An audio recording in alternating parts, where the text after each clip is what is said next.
Many of us will be familiar with the historical film Gladiator 2, the long-awaited sequel to the Gladiator film which got released in the year 2000. And the sequel took viewers back to ancient Rome, allowing us to see the Gladiator story continue to be told through Maximus' son Lucius. But this was not the original plans for Gladiator 2, as plans for a sequel to Gladiator were being discussed all the way back in the mid-2000s. And Russell Crowe in particular was keen to return as Maximus despite his character dying at the end of the original film. And to bring Maximus back to the big screen, Crowe would approach his friend Nick Cave, who is a scriptwriter and musician, and present him with an unusual request. Write a sequel script that would bring Maximus back from the dead and have him fighting against tyranny once again.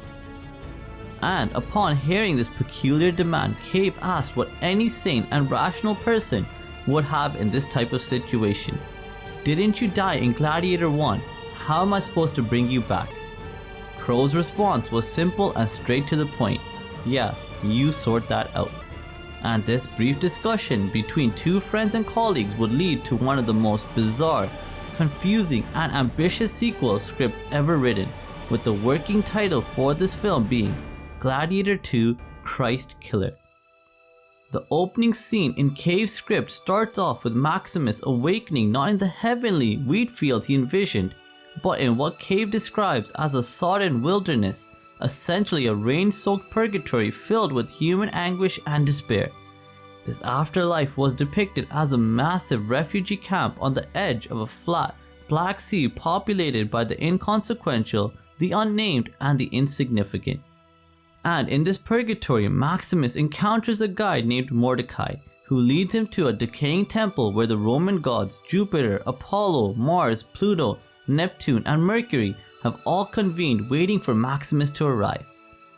However, these deities are not the powerful and fearsome gods of Roman society one would imagine, but in this script they are portrayed as frail, petty old men who have lost their power due to the rising influence of Christianity and the growing worship of Jesus across Rome. And due to their plight, the dying Roman gods offer Maximus a deal: eliminate Hephaestus, a rogue deity who has embraced Christianity, and they will reunite him with his deceased wife and son. Maximus agrees to these terms, but the gods deceive him, and instead of sending Maximus after Hephaestus, they transport him back to the world of the living with a different and more brutal mission to complete. Maximus finds himself transported through time and space, emerging from the body of a dying Christian warrior in Gaul, which is modern-day France, approximately 15 years after the events of the original film. He witnesses a brutal massacre of Christians led by Lucius, the son of Lucilla and nephew of Commodus. And Maximus is horrified to see that Lucius has grown up to become just as cruel, tyrannical, and power-hungry as his mad uncle Commodus. And this resurrection scene in particular was highly important to Ridley Scott's vision for a sequel to Gladiator, as Ridley Scott explained in an interview that the only way of doing Gladiator 2 was to go to another battle, and through a dying warrior spirit, Maximus would come back, giving him his portal back to Earth. These events lead us directly into the second act of Cave's script, which focuses primarily on the historical persecution of early Christians under Emperor Decius' rule, during which he had enacted an edict requiring all Roman citizens to make a sacrifice to the Roman gods, or face a brutal and bloody death for refusing. And during these turbulent times, Maximus finds himself entangled within many Christian communities, and he eventually meets his son Meridius, who is now a grown man and a devout Christian as well. And during this chapter, Maximus ultimately discovers that the gods have tricked him into a mission where he isn't expected to just destroy Hephaestus, but to eliminate all of Christianity instead.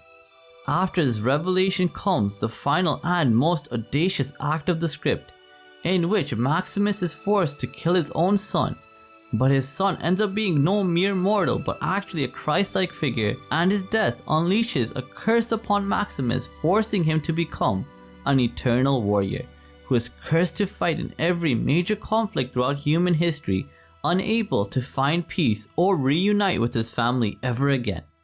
Cave has stated that he envisioned the film's climax being a 20-minute war sequence showing Maximus fighting through different periods of history, and according to Cave's description, this montage would include the Crusades and the medieval holy wars between Christians and Muslims, World War II with Maximus fighting alongside modern armies, the Vietnam War, and various other historical conflicts spanning across many centuries and lands.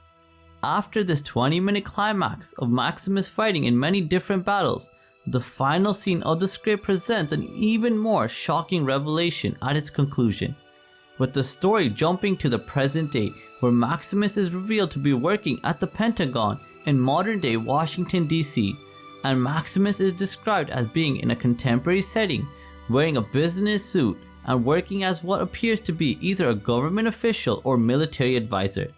He is shown in a Pentagon bathroom adjusting his tie while looking in a mirror before leaving to attend an important meeting. And this would be the final scene of the script for Gladiator 2 Christ Killer, which is very different and I'm going to say worse than the Gladiator 2 version, which did eventually get released many years later.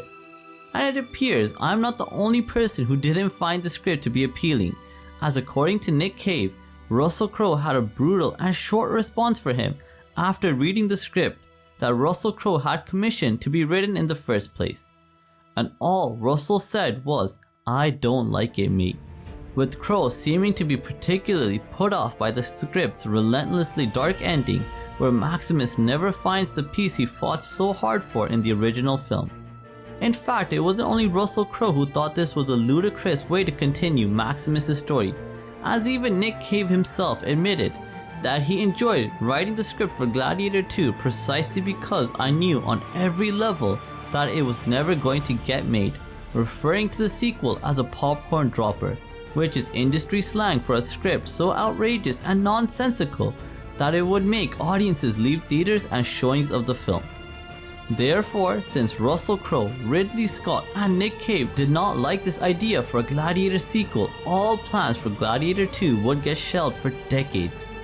But Ridley Scott would eventually release a more plausible and realistic sequel more than 20 years after the original film's release, with Gladiator 2 continuing the story of Maximus, Lucilla, and Lucius better than Gladiator 2 Christ Killer ever could have. So let me know in the comments down below if you enjoyed this video on the original script and idea for Gladiator 2, and if you are glad this idea got shelved, or if you would have preferred to have seen the sequel get released to cinemas instead. And as always, if you love anything to do with historical movies and historical TV shows, then subscribe to my channel History Spark, and thank you so much for watching. Have a great day. Bye.